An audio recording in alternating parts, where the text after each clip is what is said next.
Alrighty. Yes. So, it's been a while, man. I know. I think it's been it's over 2 weeks. Almost 3 weeks, I guess? It's been, because we recorded our last episode early. I think it's been about 2.5 weeks, real time, since we've talked to each other. Yeah. And normal, so I don't know if anybody's going to notice will anybody notice a hiatus? Yeah, because this episode here, we should have recorded on Wednesday or Thursday and recorded the next episode today, so there will be a little bit of a break. But I don't fucking care. Yeah. I wouldn't even normally care myself because, like I told you before, I don't know when my favorite podcasts take a break because I'm literally a year behind. But I know there are people who like to listen week to week, and they, and conventional wisdom among the podcast community is if you take a week off, your listens will drop to 0. I don't know why people think that, but that is what podcasters think. Don't you agree? Yeah, that's the general consensus. But Tim, also the general consensus is people don't have a year backlog of episodes that they're listening to. That's true too. But I don't think that if you take a week off, your listens will drop to 0 and your podcast will fail. So, I'm totally cool with taking a week off. Go join the Patreon for crying out loud. Yeah, go join the Patreon. And while you're at it, listen to the free feed and listen back to all the episodes where I have to yell at Bosco for licking himself because I can't do that anymore. Yeah, that's why we had to take this other major life change hiatus. Most of the time they've been for good stuff, but not this time. Yeah. So what? I haven't even heard. I guess I've seen your Facebook posts and stuff, but it just seemed sudden. It was very sudden. So let's go back a little bit. He tore his ACL probably 2.5 months ago, and he was on the road to recovery. It was a winding road, but it was a road he was traveling. Okay, let's get off this metaphor. But a while back, maybe a month to 6 weeks ago, we took him to the vet because he was throwing up and losing control of his bladder and didn't really have much interest in eating. So we were like, okay, what's going on here? He's got some stomach issues, but that wouldn't really explain the bladder thing. Turned out he had a full-blown UTI. Don't know how he got it. Apparently, it's rare but not impossible for boy dogs to get a UTI, but he had a bad one. I'm guessing he ate something or licked something and then licked himself. Yeah. I guess. But we got him on antibiotics for that, and everything was going good, and then one day, probably 3 weeks after, weirdly enough, after we ran out of antibiotics for the UTI, he just decided he didn't want to stand up on his own anymore. He didn't want to eat anything anymore. Didn't really want to do anything other than sleep, which is not uncommon for him, but coupled with all of those, it's a little concerning. Stopped responding to us. So he was not doing great. So took him to the vet again, and whenever we had him in there for the UTI, they ran blood work on him and said, yeah, everything's fine. There's one level that's a little high, but it's nothing to be concerned about. And that was a month prior to this most recent visit. So we take him in, they run blood work on him again. Every level is elevated, extremely elevated. Liver, kidneys, calcium, everything. So they'd say, well, we want to keep him overnight to run an IV on him to try and get some of those levels down and see where we're at in the morning. So we do that. They call the next morning and say that they've got good news, bad news. Good news is that the IV worked and they got most of his levels down. Liver and kidneys were back to normal levels, normal values. except for his calcium level. His calcium was still very high. And they said that's the good news. The bad news is that they also found a mass on his spleen. So when you combine the mass with an elevated calcium level, that is, again, we don't know 100% for sure, but that is a very, very likely glimpse at cancer. They didn't run any biopsy on him because, I mean, that would just be, shoving a long needle into him. Yeah. But the doctor also said with how quickly that came on, it's her assumption that it's not just that mass on his spleen. There's probably other masses that are cancerous elsewhere in his body. So we did like a last-ditch high-powered steroid to get that calcium level down, with our hopes being that if we got the calcium level down, we would prepare him for an already risky surgery, because I've told you, we really can't operate on him because of his heart, but the steroid would get his calcium level down, and that would be enough to, on a normal dog, operate and take his spleen out and take the mass out. But we did the steroid didn't take, so his calcium level is still very high. And she said, well, we can proceed one of two ways. We can operate anyway, which is going to be very risky, A, with his heart, B, with the calcium level, or we can discharge him and you can make him comfortable for the weekend. And that's what we decided to do. Jeez, it's tough. Yeah. I mean, if the calcium level would have come down, we would have been putting him into surgery. That's the thing, because we were not concerned about how much it was going to cost. Yeah. But with the calcium and his heart, we were like, I mean, there's no way he would make it off that table. Yeah. And even then, like she said, there's a good chance that it's elsewhere in his body too. So how long until we're just doing this again for some other part of his body? Yeah. So, yeah, it's been a really hard week. I bet. Yeah. Yeah, I had no idea. When you were like, so we were supposed to record and you were in the hospital and you were like, I just got to take a break. And I was like, I guess things are getting busy for Ted or whatever. And I had no idea what actually was going on. Yeah. So I tried to keep Twitter and Patreon updated without getting too, bleak. Right. But yeah, the finality of it is that it's pretty bleak. It's not fun over here. Yeah, losing a member of the family like that, always tough. Yeah. I can't say I've had as eventful a week. I don't even know. It's just been business as usual over here. So, should we just get going? Might as well, yeah. All right. Welcome to No Hugging, No Learning. It's a show about one thing, watching Curb Your Enthusiasm for the first time.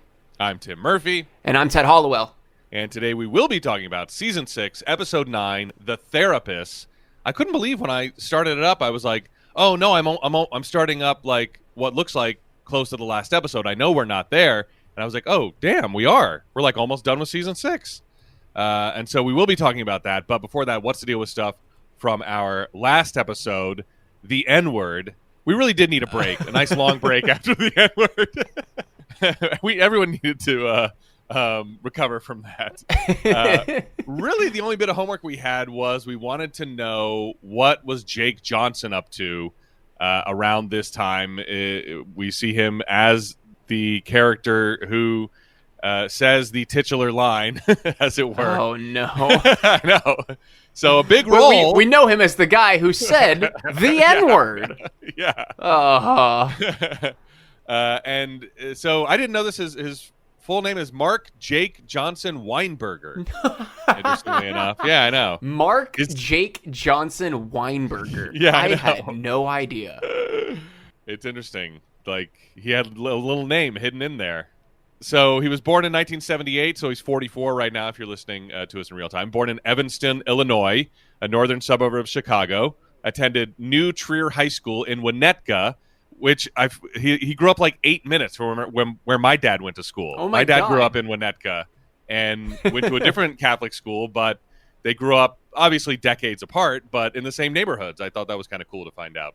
Jake started his post-secondary education at the University of Iowa. While in Iowa City, he wrote a play, which wound up earning him admission to the dramatic writing department at NYU's Tisch School of the Arts. And that was followed by the 2002 John Golden Playwriting Prize and the Sloan Fellowship for Screenwriting. So a talented writer, like, immediately, which I did not know about him. I always just knew him as an actor. He even had his play Cousins produced off-Broadway in New York City. And this is all, I think, while he was in college. And so when he ended up going, I guess, to NYU's Tisch School of the Arts, he started a sketch comedy troupe called the Midwesterners, modeling their material after HBO's sketch comedy Mr. Show with Bob and David. And then he moved to L.A., and he worked as a waiter and a production assistant and scored a series of bit, feature, and guest TV roles. In 2007, he landed a more regular gig on the TBS mini show Derek and Simon, The Show, which was produced by, obviously, one of his idols, Bob Odenkirk, and created by Derek Waters and Simon Helberg. Of course, Simon Helberg from Big Bang Theory. And, okay. Yeah, and Derek Waters is the drunk history guy, I believe. Yeah. Oh, my gosh. Yeah, he's the drunk history guy. So I guess they had this weird TBS, 15-minute show or whatever. I think it might have even, I guess it was probably when, Adult Swim was still kind of popping off, and they were trying these little kind of alternative comedy mini shows on a lot of those Turner networks, I guess. And so, this Curb was in 2007. He had a couple of guest spots, a couple of movies, and then New Girl finally popped off in 2011. Interestingly enough, I mentioned Derek Waters in Drunk History. Drunk History was inspired by a 2007 conversation that Jake Johnson had with Derek Waters. While he was drunk, Jake Johnson was trying to describe the story of Otis Redding's death, and Waters was inspired to build a whole series around history narrated by drunk people. Oh, my God. I hope that Jake Johnson got, like, an EP credit on that then. I know, or a created by or something. Yeah, inspired by An Evening with Jake Johnson. Yeah, which when Drunk History was just on YouTube, I mean, that was like one of the most drop dead. I watched the same 3 episodes like over and over. I don't remember what they were. I think Jack Black was in one. I mean, I would just like fall out laughing at those all the time. And then I loved the Comedy Central show, of course.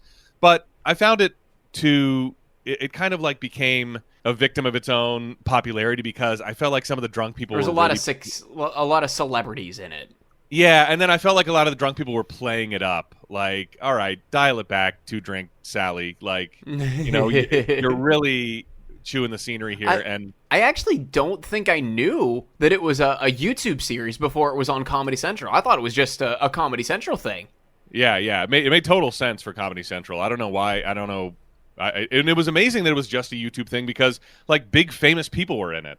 So maybe it was on some other network that I didn't know about, and Comedy Central picked it up or something. But I think Derek Waters is also kind of a respected, comic entity. And so he probably has a lot of those friends who are like, yeah, I'll be on your YouTube thing. What do you got? But it also had like a super high production value, even in those early days. Like, the costumes and everything were done really well. So, yeah. Wow. I didn't know they did 6 seasons on Comedy Central. Wow. Holy shit. I don't know how many of those I saw. But I watched it pretty regularly.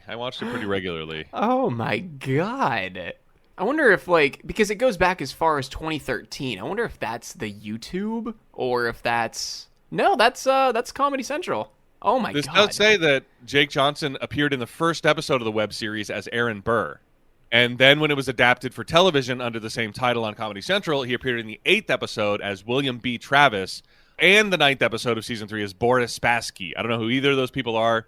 Obviously, I didn't retain any of the drunk history that I watched, but that was also the great thing about it too. Is I think the stories were like legit. They were like true. They wouldn't put anything in there that didn't happen, except every so often the drunk person would say like, so George Washington called him up and he was like blah blah, and George Washington literally pulls out a cell phone. That's always my favorite gag when an anachronism makes it into the drunk person's speech, and they go with it in the reenactment, and like literally George Washington's on the phone.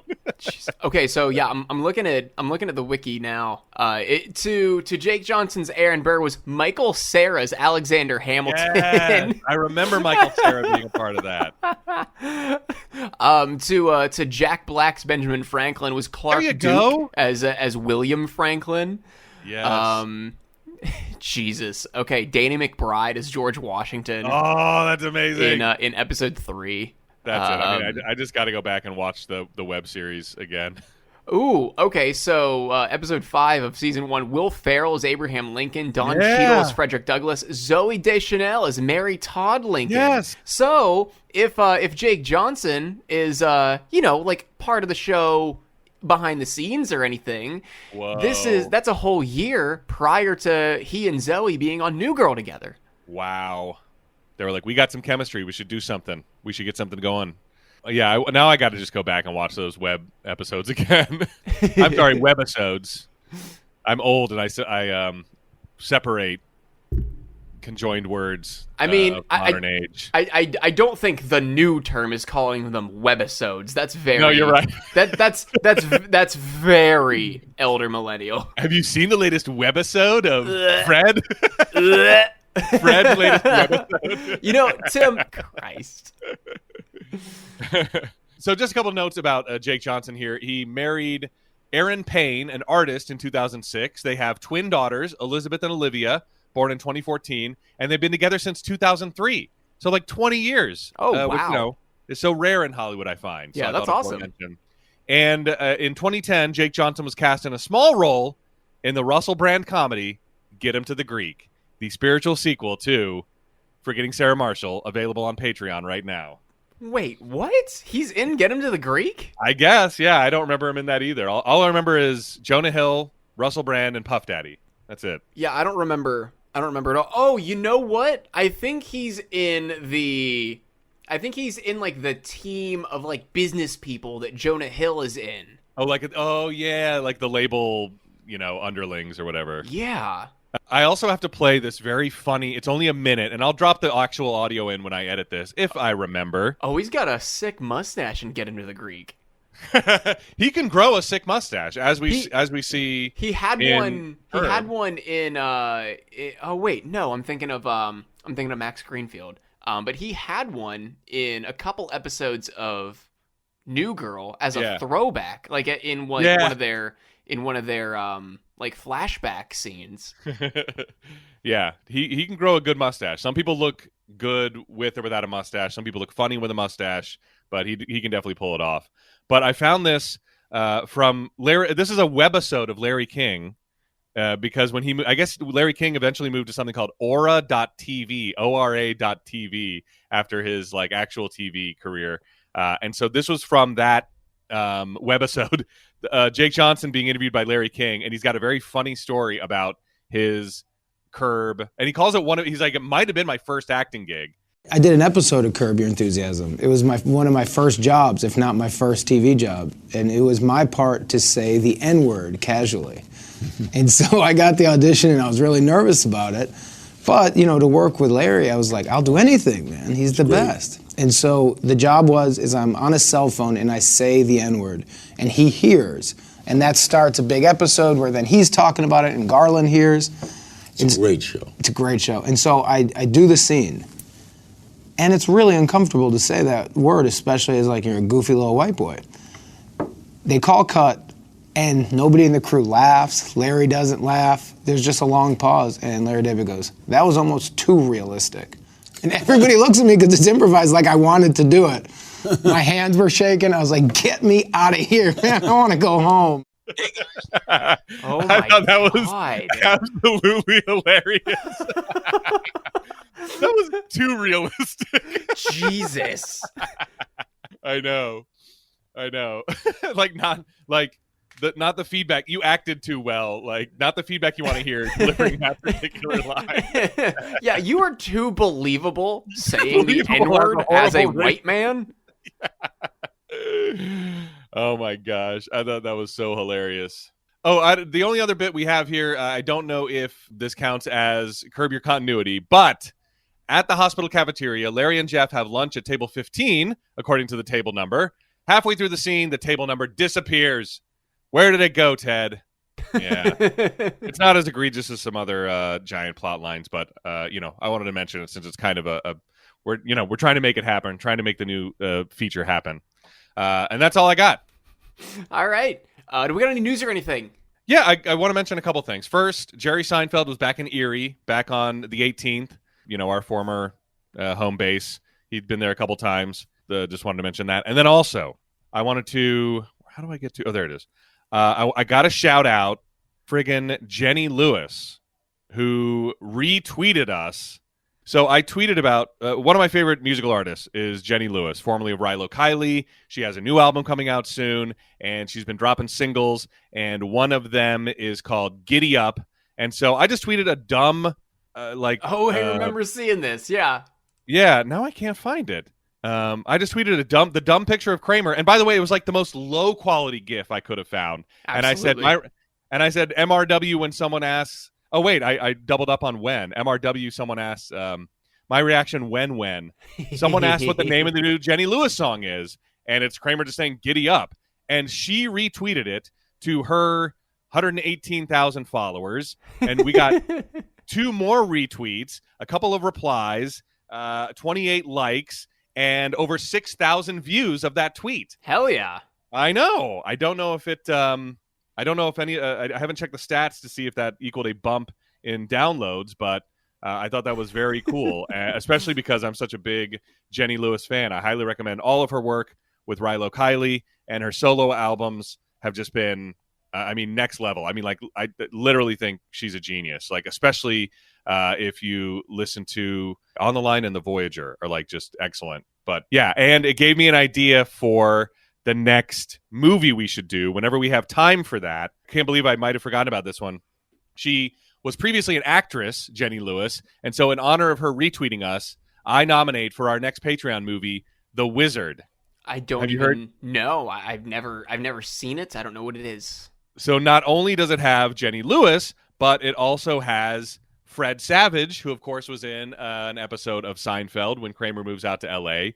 It is from 1989. It was released at the end of 1989, and it was basically a big advertisement for Nintendo. Oh, I am down. Absolutely. Yeah.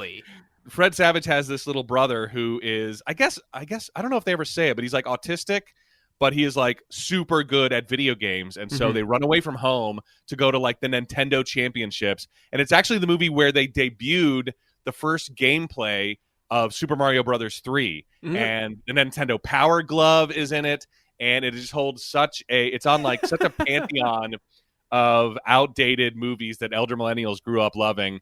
And I have even better news. It is a 27.59 on Rotten Tomatoes. Oh, hell yes. Yes. Hell I was yes. like, this is perfect. Thank you, Jenny Lewis. Even more so. I'm looking at what it is on Vudu. It is a 4.4 out of 5 on Vudu. Wow. That is... So the Vudu people love it. The people on Vudu love The Wizard. If you can watch it for free, you do not mind. Unless you're a critic. Then you do. You probably saw that for free as well. Yeah, I was like, this is going to be great. Doesn't look like it's streaming anywhere, but it is available to rent from $3.99 from a bunch of places. I can drop $4 on The Wizard. Yeah, I think it's going to be, and it's got Christian Slater and one of the Bridges, like Bo Bridges, Bo Bridges is in it. Yeah. And Sam McMurray, who was in I know Sam McMurray was in Addams Family Values, and he was in Christmas Vacation. I don't know if he was ever in an episode of Curb or Seinfeld, but I know he's popped up in a couple of other movies that we've done, oddly enough. So yeah, this is gonna be great. I can't wait to see this movie again. All right. Any other news or anything? That's really news. Yep, that's it. All right. If you have never listened to us before, we are not a research-heavy show, despite the last Yikes. 30 minutes pre-edit being exclusively research and bullshit. But we like to have our questions pop up naturally in the run of the episode and assign them to ourselves the week following as though we are giving ourselves homework. I've never seen these episodes before. Tim has never seen these episodes before in the last 16 years. If we miss anything, if we egregiously skip over anything, please send us an email or send us a tweet. It's at NoHugging on Twitter or NoHuggingNoLearningShow at gmail.com. Both of those links are down in the description or on the show description page on Apple Podcasts. If you like what you hear, please give us a 5-star rating and a written review on Apple Podcasts or a 5-star rating on Spotify. It really does help out the show. However, if you like us a little bit more than just giving us a rating, maybe you already did give us a rating. Check us out over on Patreon. It's patreon.com/nohugging, where for $5 a month, you can get early access to extended versions of every episode that we release, as well as I turned into a Jake Johnson Chicagoan for a second. Early access to all of our episodes. But no, as well as movie reviews from the Seinfeld extended cinematic universe. And maybe the next one is The Wizard. Who knows? It probably is going to be. But when that comes out, I don't know. Yeah, we got to get back on track for the actual show. Yeah, we do. Let's put the focus on that first. I did get an email from Patreon saying that they now offer the ability for us to give out free trials. Oh, wow. Yeah. I wish it would be like, I wish you could like customize the length of it, but it says, yeah, you can now give out a 7-day free trial. I'm like, you can listen to all of our content in 7 days if you want. I mean, if you do that and you still don't subscribe, then you know what? Good for you. Good for you for game the system. Yeah, for gaming the system. But I would hope that if you listen to the extended versions of like the last, oh my God, I don't know, year and a half of episodes, or at least the extra content from a year and a half of episodes and all of our reviews in a week, and you don't fall in love with us by then the problem is really you. Just out of spite. Yeah, you're way too spiteful. Like, I'm going to listen to all this out of spite. I hate it so much. But... I'm going to sign up for their highest tier out of spite. I'm gonna buy one of their t-shirts on eBay because there was only 4 that was made. If you join us over on Patreon, you can join the likes of Dry Bones, Nate Collins, Tamara Ortiz, the guys and gals over at the Idiotville podcast, John and Kathleen Murphy, Tim's dad and mom, Will Hall, Danica Ligorio, J. Lord Condog, Nick Kudla, Adam Webb, and Megan Stolarski. Thank you guys so much. Again, patreon.com/nohugging. All of that being said, Season 6, Episode 9, The Therapists. Original air date November 4th, 2007. And if you are looking in TV Guide that night, you are going to see Larry tries to curry favor with Cheryl by influencing her therapists. It's not bad. No, I don't know why it's therapists, plural, but we'll fix that later on. Maybe hopefully that's it. We just get rid of hopefully that's it, yeah. Hopefully that's it. It has been a while since I've seen the episode. Hopefully I know what my notes were talking about. Who the hell is Lanny? No, I'm just kidding. I watched it again. I watched it again yesterday just to make sure, because I was like, there's no way in hell I'm going to remember what I was writing. So we open at a bar, and Larry is attempting to reconcile, but really just kind of pleading his case with Cheryl that he is a changed man now. Did you also think that this was a dream sequence? No. Okay, I definitely thought it was a dream sequence because I thought it was going way too well. Yeah, it is going really well. I mean, he's like talking about how, look how I dress now. I dress the way you wanted me to. I'm not wearing sneakers. I never understood what problem Cheryl had with the way Larry dresses. That continuously boggles my mind because he dresses business casual all the time. I'm over 40. I work in an office, and Larry David is neither of those things, and he still dresses better than me on the daily. Like, I wear sneakers to work and jeans. But you're not wearing like dress pants that are definitely way too long. No, I'm not wearing Jenko's line of slacks. Yeah. Are you wearing like white New Balances to work? No, they are New Balances, but they're black. Okay, you're not wearing like the dad cooking out on Memorial Day sneakers. No. Okay. I guess I can see what you mean. In fact, there was actually a Reddit thread that recently that speaks to this very well, I think. It was, what's the male equivalent of a woman's little black dress? Like, what can guys wear that they... And the top comment wasn't a thing. It was like, I've just learned from this thread that women just want men to wear clothes that fit them. And I guess that's what you're saying is like he was rocking like business lounge, business athleisure. I don't know. It was like It wasn't really business casual. It was like business flowy business. I don't know how you describe it, but now I get what you're saying. That's why she had the problem with the way he dressed. So, and the stark white sneakers against the dark blacks, I guess, was also not very couture. But he was like, I want to travel more. What were we doing? You said we wanted to go to these places. I want to travel. You wanted to scuba dive. I want to scuba dive. That one I knew they were just kind of like riffing. But if they wanted to go scuba diving, you both go out on the boat. Larry stays under the canopy. Cheryl scuba dives for as long as she wants. You still could have done scuba diving. You didn't have to be down in the water together. But I did like that he said, I can't see underwater, which as a person who wears glasses and does not have contacts or anything, I totally feel him like, because he's like, I'll feel around for the fish. I thought that was funny. He was like, so I'm new Larry. I'm not old Larry. Old Larry hated your sister. And Cheryl's like, he did?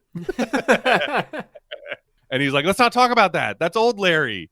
But Cheryl is very impressed. And so Larry takes it a step further. He asks her out on a date. Let's do dinner and a movie. I want to take you out. And Cheryl has to run her by her therapist. And Larry at that point starts to gripe about tipping the bartender, but Cheryl mentions, they work hard, and that's when Larry transforms. We almost saw a little old Larry peek through.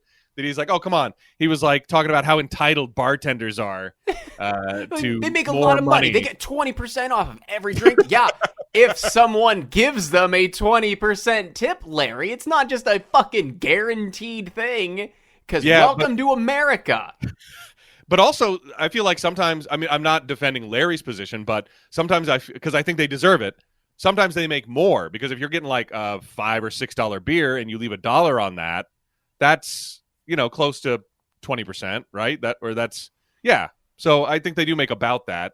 And most people, I think, would try to do that if they're paying cash. These days with cards, it's probably the opposite. But yeah, he's like, oh, yeah, of course. They're on their feet all day. Of course I should tip them. So he realizes he has to really work hard at being new Larry. So over at 8530 Wilshire Boulevard on the corner of La Cienega, it was, there's like pediatrics there. There's something called VFS Global that I think does visa applications. The building's definitely still there. And it also contains the office for Larry's therapist in this story. I think we've been here before as well. I recognize the building. I don't remember what was there before, but maybe Larry's PI or something like that. I don't know. But Larry's therapist is there, a.k.a. Steve Coogan. Did you recognize him? I didn't know him by name. I thought he looked familiar, but I'm like, I don't know who this is. Yeah, this guy, just a hilarious... probably to Americans, maybe the other guys would be what he's most known for. He plays, he plays a part in that, like Will Ferrell and Marky Mark go in to interrogate him a couple times, and he always like finds a way to get out of it by bribing them with something. Like he gives them tickets to a Broadway show, and they're like sitting in there. They're like, "Oh my gosh, he did it again! He got rid of us again!" And I first saw him in a movie I love called 24-Hour Party People about factory records over in England. But Steve Coogan is like a comedy god in his home country of England. Like, I don't know if he's actually English. We'll just say United Kingdom. He had this like bumbling news character called Alan Partridge that like made fun of the way that like news people delivered the news and how they did those like public interest stories and stuff. Like, and then he he made the jump to America. I don't know, probably like around this time is when he was like really like popping off, making an American presence for himself because he was just so huge in England for his entire career. But I think he's very funny. I like this guy. And Steve Coogan is being told by Larry excitedly. He's recounting the progress that he's made with Cheryl being new Larry, and they get to go on a date. And when I like the advice that he gives him, because Larry's like, do you want to do dinner and then a movie? Because that's the normal, but then depending on the show times, but then sometimes you want to do movie and then dinner, so you have something to talk about at dinner. And and Steve Coogan goes, we'll do movie and dinner. Okay, let's not even discuss it. I like that he gave him that advice like as a therapist. Yeah, like it sounded like medical advice, which is good. Right, which is good advice. It's a good order to do it. Yes, I agree. Because you don't want to shit your pants like Ted in a movie. You don't want to do dinner first and then shit your pants throughout the film. That would not have won Cheryl back. He tells him, and this is another reason he wants to do movie first. When you're in the movie, grab her hand softly and just whisper, "I love you." Just say, "I love you." And then at dinner, say you want her to move back in and give her an ultimatum that you have until Monday. And then the offer's off the table. Because that is going to exude confidence, and that's not something that a pussy would say. And Larry's like, "Do you get a lot of pussy from me?" And he's like, "Not an amount that is not manageable." I love that back and forth. Because Larry is right. He's like, that really hasn't ever been my problem. But yeah, Cheryl never complained about him being too much of a pussy. Yeah. But, as Larry tries to get into that, his therapist cuts him off. He's like, "I'm sorry, we're out of time. We're out of time. I have to end the session." And so at the movie theater, they're watching what seems to be, from what I could hear, some kind of French foreign film. It was probably something that Cheryl wanted to see that Larry is now sitting through. But he pulls the move that the therapist told him to pull. He grabs her hand, says, "I love you," and Cheryl is a little tickled by that. You can tell. So over at Wilshire, which I think is a horrible name for a restaurant on Wilshire Boulevard. I mean, you're just asking for an Abbott and Costello. Oh, we're going to a restaurant. Which one? Wilshire. But which one on Wilshire? Oh, Wilshire. Oh, where is it? On Wilshire. Okay, and what's it called? Wilshire. Not the street, the restaurant. I mean, you're just asking for that. It makes me think the main road that connects everything down here is Texas Avenue. Like, you guys didn't even try with that one. Oh, yeah. Well, in Mississippi, we had a great road like that, County Line Road. Oh. And guess what? It literally was the county line. Yeah, I know. But so this Wilshire was at 2454 Wilshire Boulevard in Santa Monica. It closed in July of 2019 after 14 years of misunderstandings like the one I just reenacted. And another restaurant was planned for the location of Wilshire, and it has a new exterior, and it's called FIA, F-I-A, and it's Californian cuisine. Yeah, I'm like, what exactly is Californian cuisine? Yeah, well, I had to look it up. First of all, you're going to drop about $100 per person Ooh. at FIA. I know. Ooh. Like, and that's probably without alcohol or anything. It's like whatever you're getting. Like, so for instance, here's an app, Peach and Ricotta. Peaches on ricotta, that's like $25. The cavatelli pasta is handmade, and it's also $42. Get this, grilled corn, $28. Jesus Christ. An ear of corn, grilled. I'm sure they sprinkle some bullshit on it, but $28. The ahi tuna is $47. A 12-ounce ribeye is going to be $75. The duck, that's what I always go. If there's duck on the menu, I'm ordering it. It's $49 at FIA. So I guess kind of like light, green, gardeny seafood and fresh ingredients. I guess that's Californian cuisine if you had to put a label on it, I guess. It is weird, though. It's like, oh, yeah, we serve Pennsylvanian cuisine. What? What are you talking about? Pepperoni rolls and garbage fries. Okay. Yeah. I mean, at least Texas cuisine, you could say, oh, it's probably Hispanic and barbecue. Like, yeah. That makes sense. Like, you could say that. Speaking of Pennsylvania cuisine, had one of our guys down here who was our night guy, just had his last day recently, but he filled in with me on mornings for a couple of days, looked at me and said, "Ted, what's a pierogi?" And I'm like, "A pierogi." And I had to explain to him what it was, and he's like, "I've never heard of that in my life." Yeah, that would definitely you'd have to serve pierogies at your Pennsylvanian cuisine restaurant. And I mean, that reminds me of another difficult to pronounce. I don't even like ordering it, even though, but punchkis, I think is how you say it. But it's spelled P-A-C with the little eyelash under it. You know, the C with the little tail. Yeah. And then Z-I. So it looks like Paxi. Oh, I always called it like Pakshi. Yeah, that's close. Yeah. Pajki? Pajki. See, I'm probably way off on that. I've seen punchki when I've seen it phonetically. Yeah, can I get that punchki? Yeah. Are you getting a lot of punchki from me? Not an amount that is not manageable. Yeah, so maybe a Pennsylvania. I would definitely eat at a Pennsylvania restaurant, but it would definitely be something that other parts of the country would make fun of. Rightly so, perhaps. And so let me see, where was I? Oh, we're at Wilshire, so we've made our way through the menu, and Larry is still pleading his case when the Funkhausers stop by their table, and they are so pleased. Marty is so pleased to see Larry and Cheryl back together, but they're, Larry and Cheryl very tentative. We're just having dinner. It's not, but their friends are very excited to see them possibly reconciling. And Marty asks Larry to sponsor him for the Alzheimer's walk because Fran's dad, Dan, which I think was a funny line. I think that was meant to be funny, and I think it was just supposed to be something you go, that's a funny line. Fran's dad, Dan, has Alzheimer's, and so he's walking. He wants to sponsor him $50 a mile, which would be $250.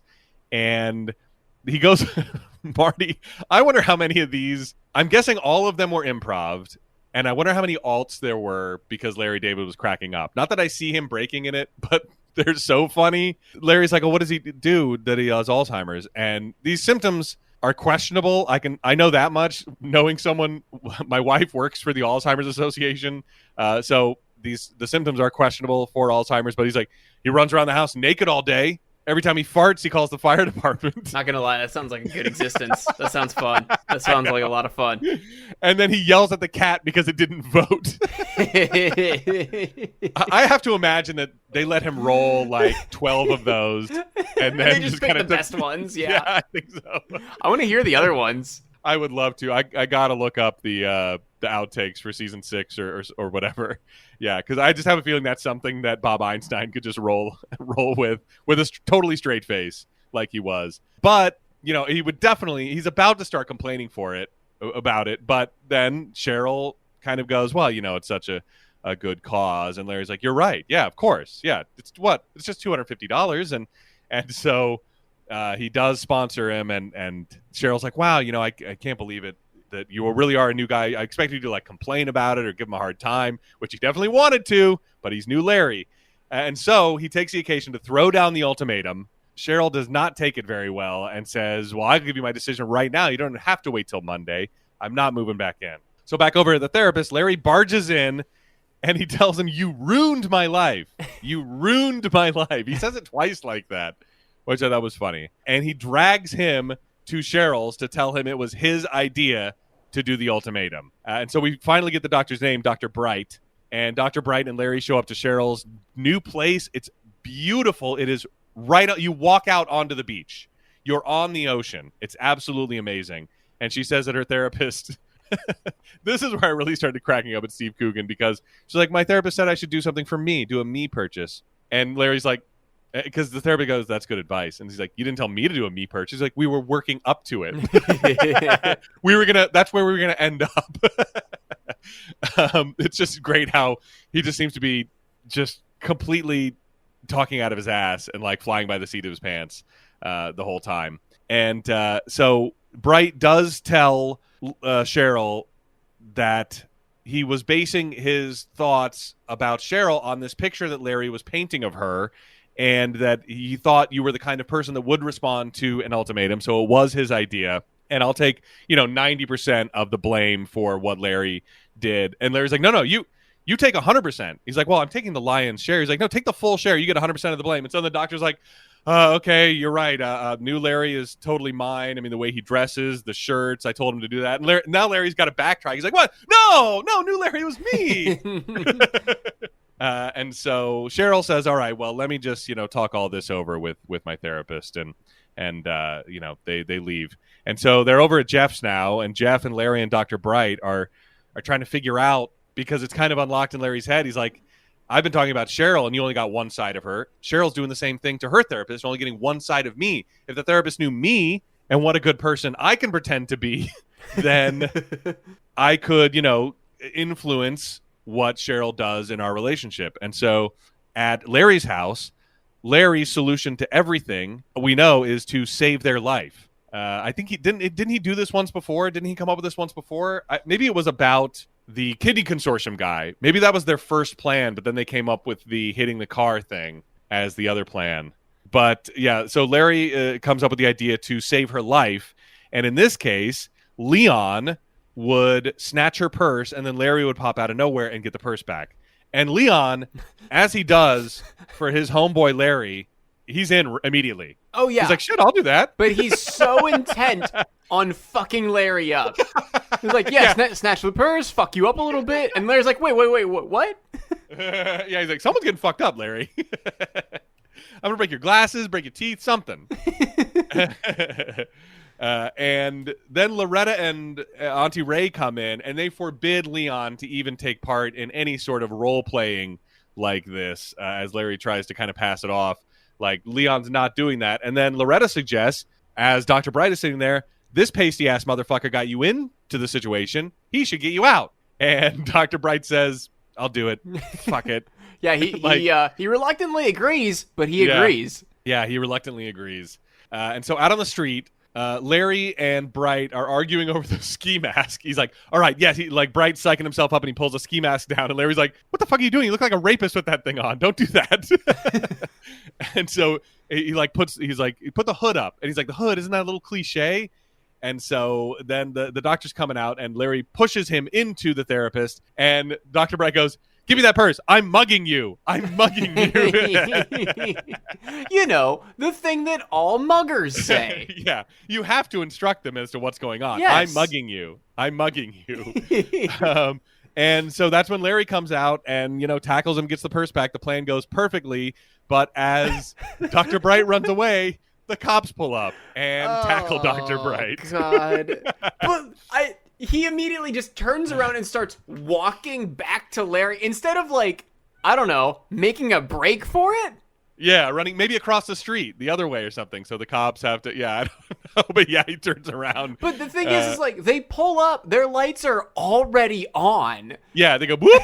Yeah. They didn't see it happen. I know. I thought that was weird too, but they see something fishy going on, I guess. They just see a guy in a hood and a ski mask, I guess. Yeah. I mean, we should feel lucky it was Dr. Bright, because if it was Leon, he'd be dead, I think, is the case. So I think Loretta and Auntie Ray made the right move there. But them tackling Dr. Bright as he nonchalantly tried to walk away was maybe the biggest laugh I got all season, the whole season. I cracked up at that. And I love that while Larry and the therapist are talking, they're doing this airplane, Naked Gun, Abrams Zucker Abrams trick where there is plot happening in the front of the scene, but in the background of the scene, there's these hilarious things going on. Like they're slamming him down against the car hood. He tries to escape again, and they grab his arm. And Larry and the therapist are talking, but all of the action is going on there. And I just thought it was so funny and such an interesting direction that we'd never seen before in Curb. So once again, they pulled out another trick where kind of like those old classic gag movies where something funny would be happening in the background. Larry introduces himself though as Larry David, and you can see the flash of recognition in the therapist's face. So they go to a diner, and Larry's there with the therapist. He's, charming her, and he begins weaving the story of the real me, because he starts talking about how his wife left, and he's like, I gave my friend a kidney. And this was smart by Larry, because the therapist goes, oh, I didn't know that. And he goes, why would you? Yeah. And she's like, oh. You caught her, Larry. You caught her. Yeah, good move, though. Very smooth, just going oh, yeah, of course. Why would you? This is the first time we're meeting. And I don't know who you are other than this chance meeting today. Yeah, but when he leaves, it was like a Clint Eastwood movie when, Clint Eastwood leaves the town he saves at the end of the movie because this, the Western music is playing. They're kind of music. And he's, squinting, and he's like, all right, I gotta go. You be careful out there. He's really being suave and masculine around her as he leaves. And so his next stop is to jail, where he is visiting Dr. Bright. And Larry does something that I hate in people. Because Dr. Bright says, he's like, I'm in a cell that is smaller than my closet. My feet stick out of the bars. And he's like, really? He's like, you're not even that tall. He's like, I know. That's how small it is. He's like, how tall are you? He's like, 5'10". And Larry has to check. He makes him stand up, and then he tells him he's not 5'10". And this is why, this has happened to me so many times, I don't even like telling people how tall I am. Because I'm pretty sure I'm 6 feet. Every time I've measured, it's like 6 feet even. But every time you say that, some asshole has to go, no, you're not. You're not 6 feet. Like I've been 6 feet as far as I remember. And so somebody always has to check, and I don't understand the purpose of it. Like, just let it go. Why? Do people do that to you, Ted? Because you're noticeably tall. I'm like averagely tall. People ask me, and I'm 6'2". And I always claim that I am the shortest tall person because I feel because like people who are shorter than me will say, God, you're so tall. But I'm like, I'll regularly find myself surrounded by people who are 6'5", 6'6", 6'7", or like at the very least 6'4". I'm like, I feel like a child. I am looking up at these people. And like, I don't know what they put in the water in some of these like small Texas towns, but there's like just college kids that are like 6'8" and like just bumbling around, trying not to knock things over with their gigantic limbs. Yeah, just those 2 inches make all the difference, I guess. Like, because I would have. That's what she said. Because I would have guessed 6'4" if you told me to guess. But you're only slightly taller than me. But yeah, I still feel. Sometimes I have tall days though. Sometimes I'll walk around and people tell me, like, "Wow, you're tall." I'm like, "Wow," and then I'll look down and I'll go, "Whoa!" I'll get like vertigo. I'm like, "I am tall. I'm having a tall day." I don't know how to take advantage of it though. You really can't. Yeah, no. It's it's not something that you can really plan for unless you dress like Bart in that one episode where he's trying to appear taller. Like the vertical striped suit. You spike your hair all the way up. You wear platform boots. Yeah, get a really tiny dog. Yeah. Such a hilarious gag. But yeah, it's not like there's a roller coaster I can't ride that I'm like, oh, I got to get to Kennywood immediately. I'm having a tall day. Like, no, I can. There's nothing I can do with that extra couple inches. It'd be funny if there was a roller coaster that's only for like people 6'2" and taller, and you're like, damn it. That would be awesome. That would be pretty awesome.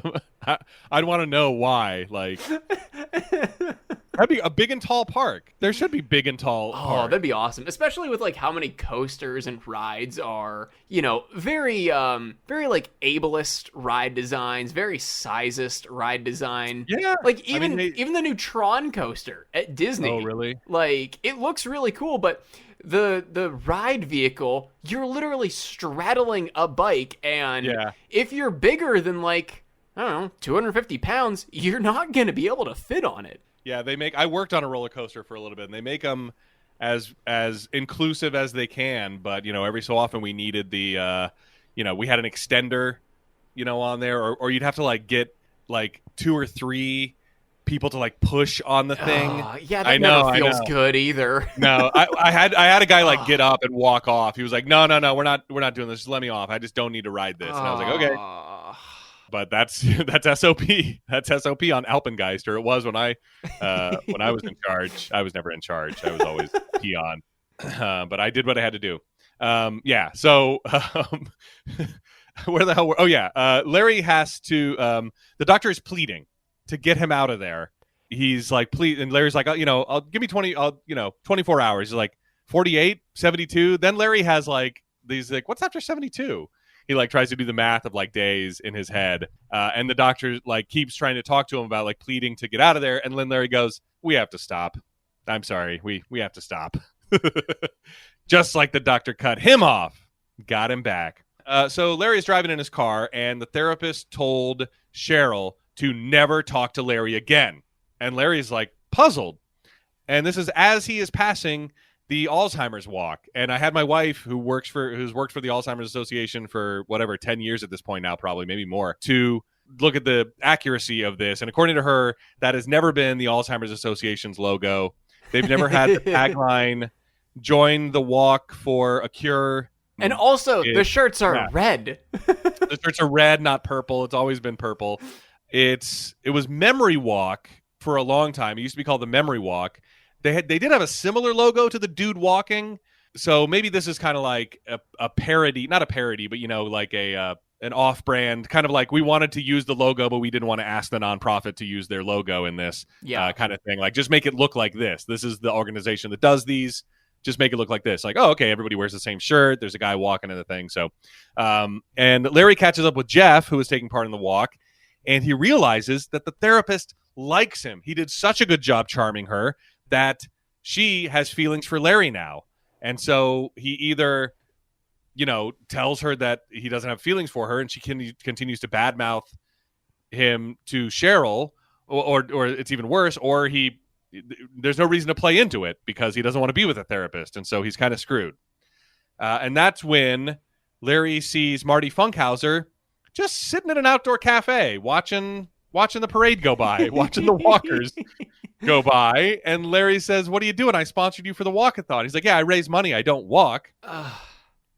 And I'm like, well, if he sponsored you $50 a mile and you walk 0 miles, guess what?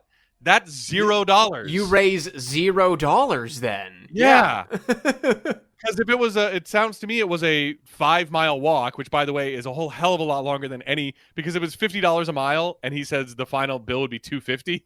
Like, no one's walking 5 miles for a cheese.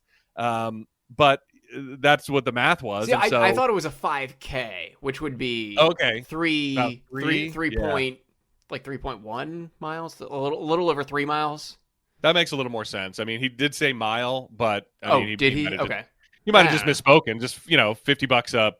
I may have just filled in the blank of like 5K, sure, 5K. Yeah, these walks are typically like a mile, maybe like 0.8. Like, they don't. Yeah, make it's not gonna be. It doesn't take a lot. It's not gonna be that far. It's not gonna be like an endurance walk. Yeah, they don't make people walk that far. And it really is. There's a lot of older people on these walks too. And it really is more about the raising money, to what Marty's point is. Like, some people raise money and they don't walk or whatever, but the walking is sort of like, it's like the culmination of it all. We're going to walk around and there's going to be some visibility and people are going to go, oh, who are all these people in purple shirts and stuff like that. But I still say, like, if Larry sponsored him for $50 a mile and you walked 0 miles, that's $0. I'd be an angry sponsor. Yeah, exactly. And Larry is. But as Funkhauser's like, oh, what do you not care about people with Alzheimer's? And Larry goes, Alzheimer's? And he has a little bit of a flash of genius there. And so over at Eat on Sunset, which is a great name for a restaurant. And it reminds me, my favorite episode of Mystery Science Theater 3000 is The Girl in Gold Boots. And it opens at like a shack restaurant in the middle of nowhere. It's like on a dirt desert road. It's literally like a like cinder block, like 10 by 10 restaurant. Yeah. And the sign out front says Eat.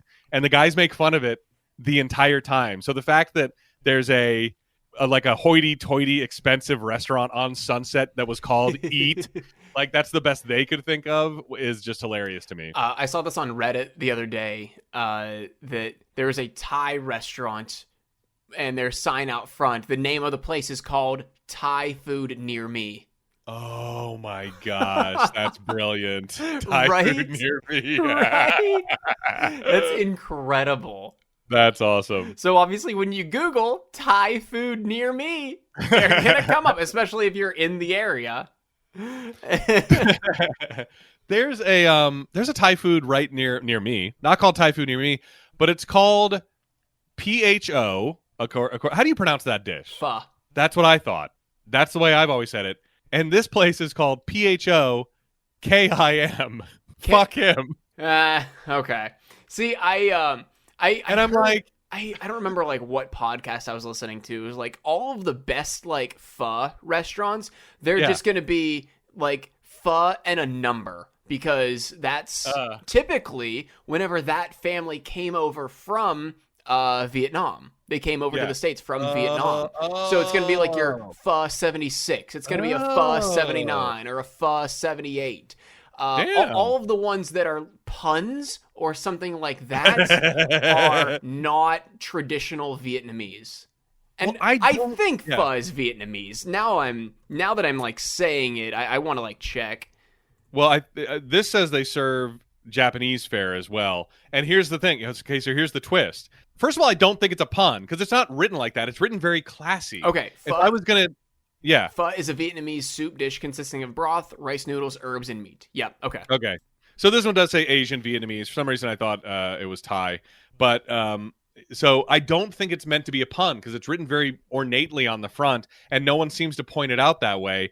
But here's the thing. It's called Fuck Him 88. Oh, man. But maybe is Kim the surname of the family, maybe? That's my guess. Oh, that's my God. guess. I mean, that's a common Asian surname, right? Yeah. But here's the real twist. It's on Route 88, Library Road. So what do I do? Oh, God. What do I do? Oh, God. I know. It's an enigma among. It's like the exception that does not prove the rule, or whatever. I would err on the side of that is not traditional Vietnamese, but it looks good. I would be willing to be proven wrong. All right, it's my mission. Maybe I'll try it for lunch or something this week. It's my mission now to try Fuck Him 88 and report back. Okay. I'll write that down just in case. If anyone's an expert on what is a real and traditional Vietnamese fare, it's us, Tim. Yeah, exactly. Considering I probably had it maybe once in my life, I don't even know if I've actually even had pho before. So pho. It just lends itself to so many great plays on words and puns. So, all right, where the hell were we? Oh, eat. That's right. I just remember one of my favorite quotes from that Mystery Science Theater episode is, I remember the night sniffing brandy at Eat or whatever. They keep talking about Eat. So we're at Eat, which was at 1448 North Gower Street, right in the middle of Hollywood Sunset Boulevard. And it closed sometime before 2010. If you are a Dexter fan, you might recognize this as Deborah and Sal Price's restaurant. Oh. I don't know what I'm saying, but are you a Dexter guy? Oh, I'm a Dexter guy. I didn't recognize it, though. Well, there you go. Deborah and Sal. This was their restaurant. And it became La Vida, and it is for lease the last time Google drove by. So nothing there at the moment. And Larry tells Cheryl's therapist that he has been diagnosed with Alzheimer's. And that's when she kind of confesses, wow, I thought there was kind of going to be a future, but you have to get back with your wife to spend your last few years with your wife, and overcomes Jerry Gergich from Parks and Rec, a.k.a. Jim O'Hare. Are you a Parks and Rec guy? I'm not, no. Oh, this is like one of the main characters of Parks and Rec. I'll have to, I got to put him down for next week now, because the much put upon Gary, Larry, I forget what his real name ended up being. He's worked in the Parks Department for like his entire career, like 25 years or whatever. And on the first day, they got his name wrong. Uh-huh. They called him Jerry. And it comes out in like the last season or something that it's Gary. And he just was too polite to correct them. So they called him Jerry for 25 years. Jesus. Yeah. I know. But like, that's just the kind of doormat that he is. Because he's like the nicest guy, but everyone's always like, shut up, Jerry. And he's like, oh, sorry, guys. I'm sorry. Like, you feel sorry for him, but they do it in a funny way. And he is an LAPD detective who just needs a description of the attacker. And we have the guy in custody. We just need, this confirmation from you, one of the witnesses. And Larry, it works out perfectly. He doesn't remember because of the Alzheimer's. So he doesn't have to send his therapist up the river. Perfect. It couldn't have worked out better. So over at jail, Dr. Bright is being freed because they don't have enough evidence. And here's where Larry could have ruined the whole thing.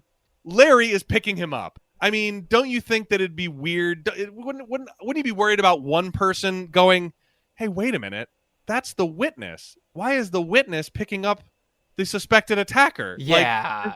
I would be worried about the prison guard. He doesn't know who he's guarding or where they're from or who they are. But just on the off chance, prosecutors are there all the time talking to inmates. Like, just on the off chance, why risk it? Just stay in the car. Get Leon to drive you. Get Jeff to drive you, and stay in the whatever. You don't even have to go. But like, it just seemed to me It was a real misstep in the plan, but it works out fine.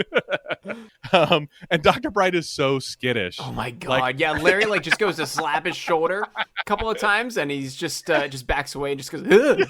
he recoils. Don't hurt me. Like, what happened in the few days that he was in prison? Oh, I don't think I could last as long as Dr. Bright did in prison. I mean, it just does not seem fun. I have a feeling Maybe it's if you just had a deck of awful. cards. Maybe you got to bring a deck of cards. Always have a deck of cards. I love how angry Larry got at that one. He's like, man, you always have a deck of cards. God. And Dr. Bright is like despondent. He's like introverted and like just visibly depressed. And Larry is visibly uncaring. Like, all right, let's go. Because he's like, Dr. Bright is like taking account of his entire life. And he's like, obviously scarred for life. And Larry's like, okay, let's get in the car. So on a date with Cheryl, Larry and Cheryl are at a carnival and it's going great. Larry wins her. I want to know how many shots they had to do because Larry sinks a basket on those carnival games immediately in his first shot. And like how many takes you mean? Yeah, how many takes did that? Because like those things are rigged, and just to be able to sink one at any point in your life is amazing. So he wins the tiger, and they get on the Ferris wheel, and then we see Dr. Bright, who is talking to his therapist about his experiences over the past week, and that happens to be Dr. Slavin, Cheryl's therapist.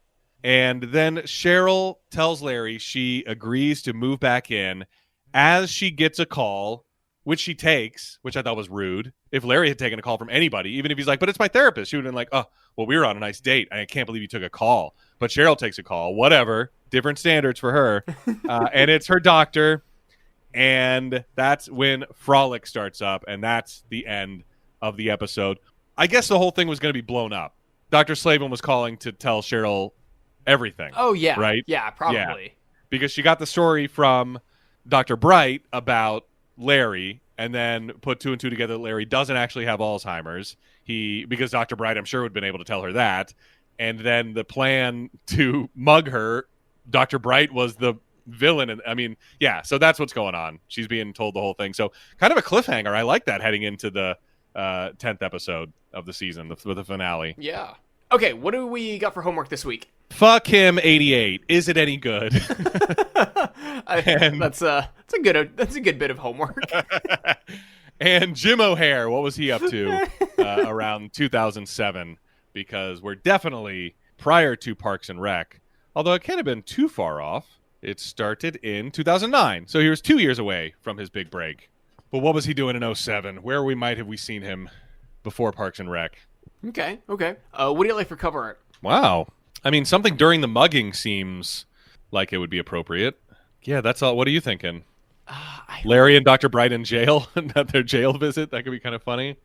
What does HBO have? I mean, I think a shot of Dr. Bright being tackled while Larry and the therapist are talking in the foreground would be hilarious. Or anything in that scene where he's getting lit up and Larry and this therapist are just chatting. The photo that HBO has is literally just a profile photo of Cheryl. That's it. Wow. Way to go. Way to go. Oh, HBO. wait. You mean way to go, Max? Well, it's still on HBO's site. They just stream with Max's. Okay, let's see what we can do about this week's description. Okay. So we had Larry tries to curry favor with Cheryl by influencing her therapists. Yeah, it's actually perfect. Just remove the S. It's good, but yeah, there's one therapist that he tries to curry favor with. Yeah. I guess. All right, Tim, did you like this episode? Yes, and it speaks to why the description is so good, because even the B storylines, I mean, there's really just the Alzheimer's walk, but really they're almost like just subsections of the A storyline. There's really only one storyline, and they really did a damn good job on it. I had to give this a star with an up arrow. Ooh, this okay. was I got the biggest laugh of the season to me when the mugging goes wrong. I'm mugging you, and Steve Coogan is excellent as in this. Yeah, I loved it, and it all it comes full circle, and then there's a bit of a trapdoor at the end where we don't know what's going to happen. What's Cheryl going to feel like in episode 10? I really like that. Is she going to be with him? Is she not going to be with him? It really raises the stakes as we head into the finale. But yet it all did come full circle and worked out so perfectly for Larry. He came up with the perfect plan to make everything work, and that's diagnose himself with Alzheimer's. He saves Dr. Bright. He gets out of the relationship with Cheryl's therapist, and it all works up until a point, but it folded in on itself in a great way that I love when Curb does. So that's why I had to start this episode. And so now I'm in big trouble. I hope the finale sucks balls because I have so many stars. I'm like, and you've now got, I think, 2-star up arrows, right? Oh no. Or just one? Oh boy. I might have 2. Yeah. I don't know. I don't even want to know. Yeah. Cause oh man, the first 2 episodes are starred, and then I took a break. I remembered I wasn't as free with them.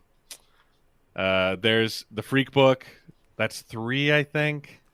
The TiVo guy. That's a star low. So that one will be bumped, I guess. The N-word got a star, and then this is my only star up. I think you have 1 star up, right? I do. Okay. As well, yeah. So, yeah, that's where I stole that idea from you. So, I don't know if that means this will be my number 1 though. I don't know. There's always the chance that the finale is very, very, very good. I know. What about you? How did you feel about this episode? I thought it was okay. I gave it a star low. Coming off of how I felt about the N-word. Yeah. Which you love. You love the N-word. I thought it was I thought it was an average episode. I didn't hate it, but I didn't love it. Yeah. You're right. Maybe the N-word was funnier than this. I don't know why. It was like when I watched it for the first time a couple weeks ago, I was obviously in love with it. And then yesterday I watched it and I was like just kind of more in review mode. I was like, I just want to remember what the hell happened. Yeah. So I wasn't really watching it as intently as the first time. So it's gonna be a tough top 3 when we finally roll around to it. Oh my gosh. All right. Well, next week we have got season 6, episode 10, The Bar Mitzvah.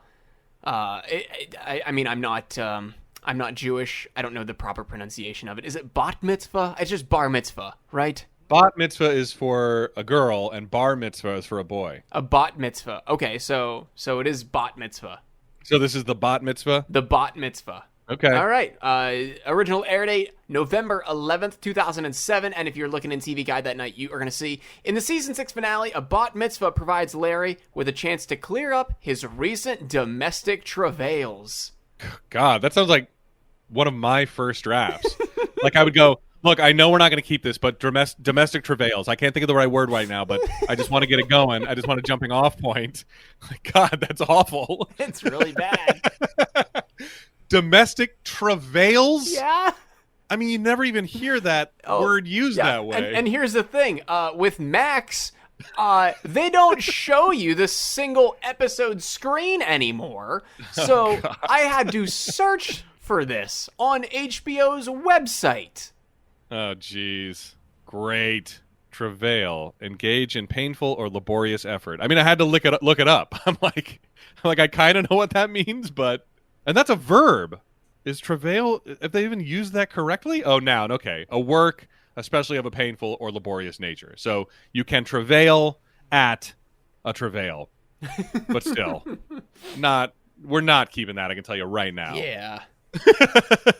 Okay. Is that it? Yeah, I think that is it. All right. For No Hugging, No Learning, I'm Tim Murphy. I'm Ted Hollowell. Be good.